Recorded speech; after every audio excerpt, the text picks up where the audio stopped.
자, 다시 복습하겠습니다. 10년 만에 IT 테크 기업 한 사이클이 끝났습니다. 이 기회를 놓치면 여러분은 10년을 기다려야 되는데 10년 넘게 기다려야 될 수도 있습니다. Y 컴비네이터의 편지를 복습해 보도록 할게요.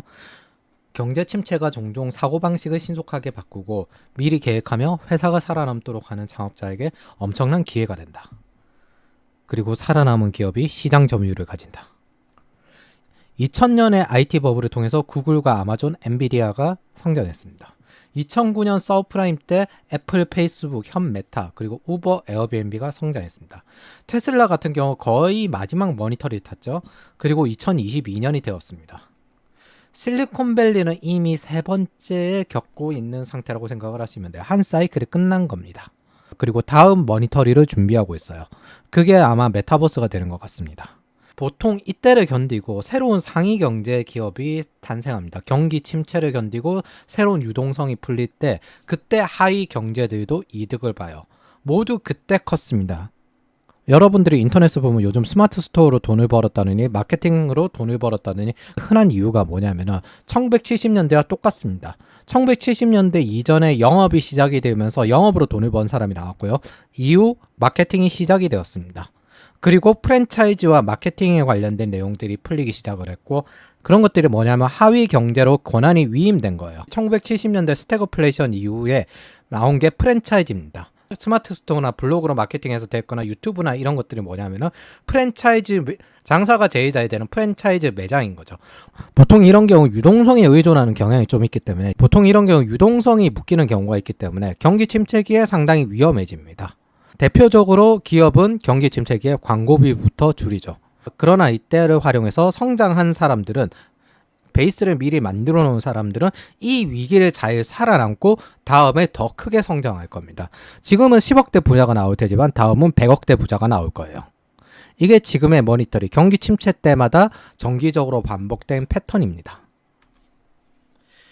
이 기간이 20대들에겐 가혹할 수 있습니다. 처음 겪으니까요.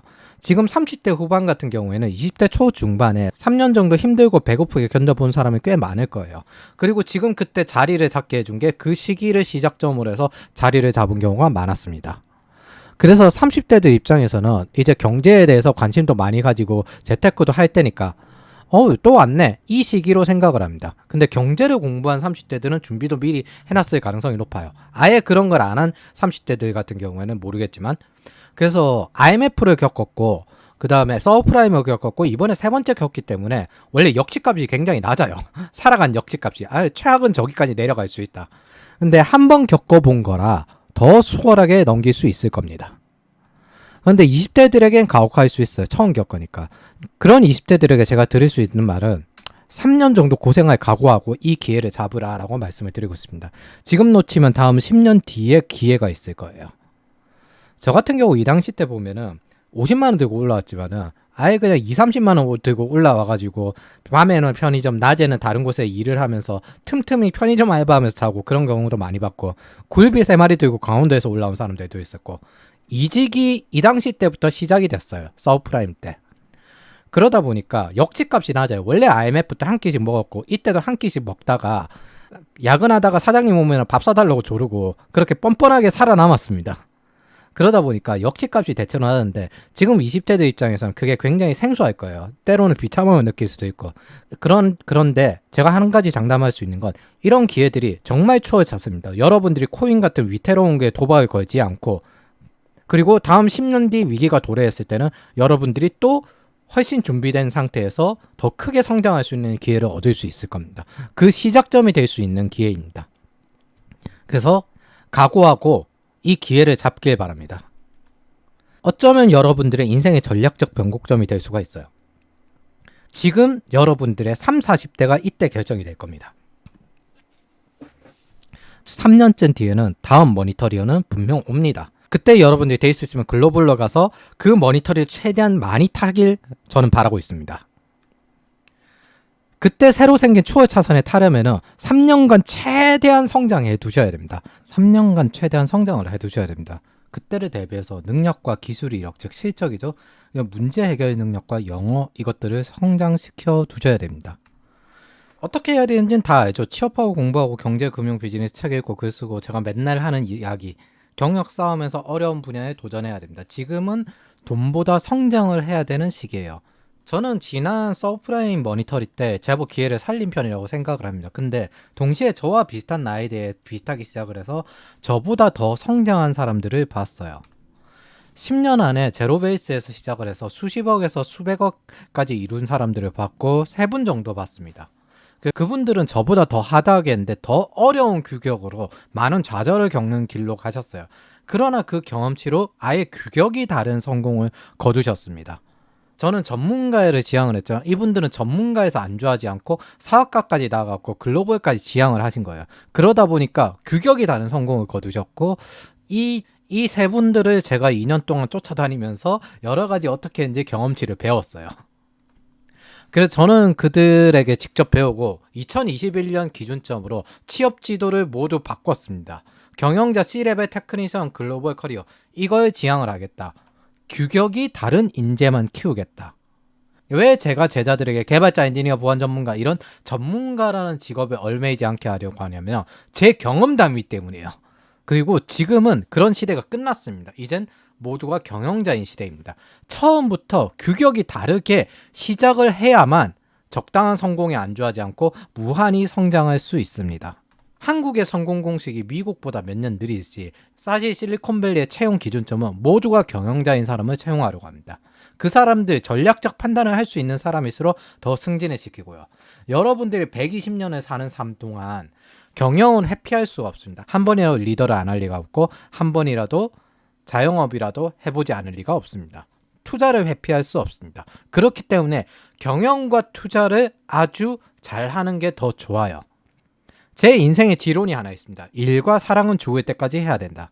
여러분들이 만약 일을 할 거라면 크게 성공하는 게 훨씬 더 낫습니다. 그리고 여러분들은 다음 경기 침체도 겪게 될 겁니다. 저는 2020년부터 지금을 기다려왔습니다. 그래, 머니터리가 지금은 안 될 것 같아. 저는 그때쯤부터 막바지를 느끼고 있었거든요.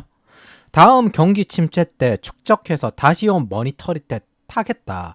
저는 그래서 2020년부터 직접 쫓아다니면서 공부를 해왔어요. 전부 적용을 시켜왔습니다. 그것들이 지금 하는 영향이 챌린지예요. 원래는 OKR부터 시작을 했는데 OKR을 제대로 못하는구나 라고 깨달아서 챌린지로 바꾼 겁니다. 그렇게 축적해서 다음 머니터리 때 타겠다라고 기다려왔습니다.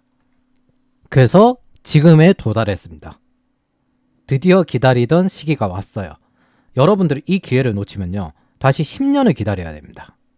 한 사이클이 끝났는데 다음 사이클 기회를 기다려야 돼요. 지금 고생하시더라도 지금 타시는 게 낫습니다. 30대 때는 체력이 안 돼서 20대처럼 못 견딜 거예요. 지난 30년간 패턴을 한번 점검을 해볼게요. 1990년대 후반 IT 버블 때 뭐라고 했냐? 원숭이도 데이 트레이딩으로 돈을 번다라고 했습니다. 마치 코인에 한창 미쳐있던 지금 시기랑 비슷하죠? 버핏 같은 경우 뭐라고 했냐면 너무 비싸고 살 게 없다라고 했습니다. 버크셔 투자자들은 원망을 했고요. 살해 협박까지 했습니다. 월가는 버핏을 조롱했고요. 개인 투자자들은 욕했습니다. 그리고 언론에서 뭐라고 했냐면 버핏의 매력이 줄었다라고 했고 가치주가 급하락했습니다. 이 당시 버핏이 가지고 있던 질레트가 40% 하락을 했거든요. 그때 버핏이 얼마나 열받았는지 이런 말 안 하시는 분이 이런 말을 하셨어요. 썰물이 되면 누가 발가벗고 수영하고 있는지 알게 될 거다. 이후에 하신 말이 닷컴 버블 때 사람들한테 너무 많이 조롱당해서 이성을 잃고 아마존이란 종목을 놓친 것 빼고는 내가 예상한 대로 다 맞았다. 아마존은 괜찮은 기업이었다라는 결론인 거죠. 2000년대 IT 버블이 났을 때 버핏은 아주 드물게 푸스칩니다. 500 풋옵션으로 6천만 달러를 챙깁니다. 그리고 2005년 40% 하락해도 잡아주었던 질레트가 P&G에 인수되면서 대박이 납니다. 이 당시 2002년 버크셔 서한에 보면은 3년 동안 주가가 폭락하면서 주식의 매력이 현저하게 개선되었지만 살만한 게 없었다. 이 참담한 사실은 버블기에 형성된 주가가 얼마나 터무니없는 것인가 하는 사실을 증명한다. 불행하게도 지금 주식시장의 숙취는 광란의 파티에서 비롯되었다. 그러니까 가격이 떨어져 살만한 게 없었다는 거예요.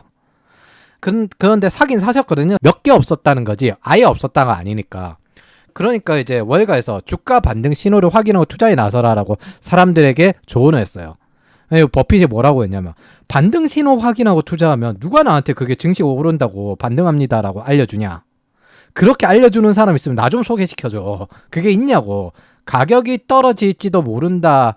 가격이 더 떨어질지도 모른다는 두려움에 휩싸였을 때 그때 싼 가격에 주식을 산다. 그러나 뭐 관심을 기울일 만한 주식을 사는 거다. 그렇게 2008년 와튼스쿨 재학생에게 이런 말을 남기십니다. 남들이 공포에 빠져 있을 때는 탐욕스러워져야 하며 남들이 탐욕스러울 때는 공포감을 느껴야 된다. 여러분들은 현생의 공포에서 성장에 대한 탐욕을 부리셔야 됩니다. 그게 지금 넘어가는 방법이에요. 2009년 리만 브라더스에 투자해달라고 했을 때 혼란스럽다고 안 사셨습니다. 혼란스러우면 아예 아무것도 안 하는 게 더 낫다 라고 말씀을 하셨어요. 그리고 안 샀어요. 대신 버블 붕괴 이후 골드만삭스와 뱅크 오브 아메리카를 배당받고 사줬습니다. 그리고 이 당시에 철도주에 인생 최대 투자를 하셨는데 심지어 30% 프리미엄을 주고 BNSF 철도주를 샀습니다. 버크셔의 25% 자산을 투자했어요. 그게 또 조롱을 합니다. 언론과 월가와 개인 투자자들이. 버핏이 미쳤다. 버핏도 한물 갔구나. 원래 이렇게 경기가 침체 한번 될 때마다 머니터리로 큰 거대 투자자들이 한 명씩 가거든요. 예.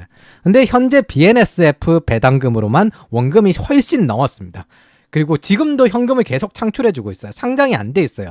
버크셔의 자사주가 됐어요. 버핏이 투자한 최고 원픽 중에 하나입니다. 2020년 9월 버핏은 일본 종합상사에 투자했습니다. 버핏이 90세였거든요. 그러니까 아니 버핏이 90세 생일에 노망이 들었다. 그러면서 또 월가와 언론과 개인 투자자들이 조롱합니다. 일본 종합상사는 너무 구시대 모델이야. 그리고 지금 2년 만에 원금이 2배가 됐습니다. 왜냐하면 종합상사들이 세질 개선을 통해서 원자재 위주로 시스템을 바뀌었거든요. 그러다 보니까 원자재 가격이 올라가니까 지금 현재 2년 만에 원금이 2배가 돼 있었어요. 그러면서 이제 또 하는 말이 있죠. 역시 버핏. 2020년 7월 버핏이 살 게 없다라고 했습니다.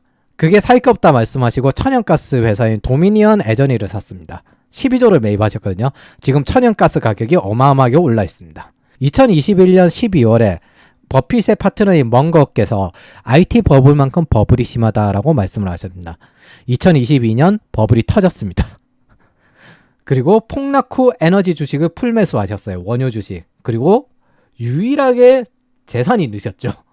패턴이 계속 반복이에요. 버블이 나요. 살 게 없다고 말씀을 하십니다. 캐시카우나 사십니다. 그런데 이해 못할 투자다 월가가 조롱을 합니다. 버블이 더 심화됩니다. 그리고 버핏도 한물 같다 말을 합니다. 처음에는 한물 같다였고 이제 나이가 드시니까 노망이 들었다. 이게 좀 무리한 것도 정도가 있지. 10년 뒤 다음에는 이분이 계실지 모르겠어요. 100세가 되시는데 그때 투자를 하셨으면 좋겠습니다. 그래서 폭락으로 한물 같다는 사람들만 멀리 가버립니다. 그리고 폭락하고 난 다음에 버핏이 풀매수를 합니다. 혼자 수익을 내요. 그러면 이제 사람들이 하는 말이 역시 버핏. 그리고 다시 1번 버블로 돌아갑니다. 2020년과 2021년 때 살 게 없다라고 했을 때 테슬라나 테크주 주식들이 급등할 때였거든요. 그러나 버핏은 오직 애플만 타셨습니다. 버핏은 오직 순수익을 잘 내고 있는 애플만 사셨습니다. 미국이 망한다는 사람과 버핏이 한물 같다는 사람들 중에 남은 사람이 없어요. 3사이클의 이 경기 침체를 견딘 빅펀드는 버핏, 레이 달리오, 조지 소로스 이 3명밖에 없습니다. 여러분이 아셔야 될 건 버핏도 위기 상황 때 캐시카우를 늘려놔서 성장시켜놓고 머니터리 때 팔아서 비싼 값에 팔아서 성장해왔습니다. 지금이 기회라는 거예요. 준비할 기회. 준비가 된 사람들만 다음 머니터리를 탈 수가 있습니다. 테크 기업도 마찬가지입니다. 그 머니터리를 견딘 기업들만 지금 최상위 부자가 된 거예요. 여러분들 아셔야 될 건 미국 주식에 상장되어 있는 기업들 80%가 90년대 이후에 나왔습니다. 대부분 자수성가라는 거예요. 그리고 이 경기 침체 시기에 많이 준비한 사람일수록 다음 머니터리를 탈 수가 있습니다.